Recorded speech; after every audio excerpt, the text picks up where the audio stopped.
আমরা আবার সেই ফেসিবাদের দিকে যাচ্ছি। আজকে যে আমরা আজাদি পেয়েছি শহীদদের রক্তের উপরে, সেখানে তিনটা বিষয় ছিল। একটা হলো আমাদের গণহত্যার বিচার করা, এই ফেসিবাদী রাষ্ট্র কাঠামোকে ভেঙে চুরমার করে দেওয়া, নতুন রাজনীতি সংস্কৃতি বিনির্মাণ করা এবং একটা ফ্রি ফেয়ার ক্রেডিবল ইলেকশনের ব্যবস্থা করা।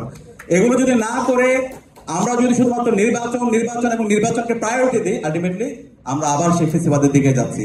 নির্বাচন অবশ্যই দরকার, নির্বাচন নির্ধারিত সময় হবে এবং ঐক্যমত্য কমিশনের রিপোর্ট এসেছে, সেটা যদি আমরা সেটেল না করে সেই নির্বাচনের দিকে যাই তাহলে আমরা আবার প্রতারিত হব। আমরা বিগত সময়ে অনেক বেশি প্রতারিত হয়েছি, আমাদের ট্রাস্ট ডেফিসিট তৈরি হয়েছে রাজনীতিবিদদের প্রতি। সে আস্থার সংকটগুলো যদি আমরা এখন অ্যাড্রেস না করে সে আবার যদি নির্বাচনে যাই, আলটিমেটলি এই দেশের মানুষের মুক্তি আসবে না।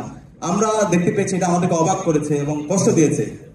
ঐক্যমত্য কমিশনের যে সুপারিশ এসেছে, এমন এমন জায়গায় নোট অফ ডিসেন্ট এসেছে যেগুলো ছাত্র সমাজকে হতাশ করেছে।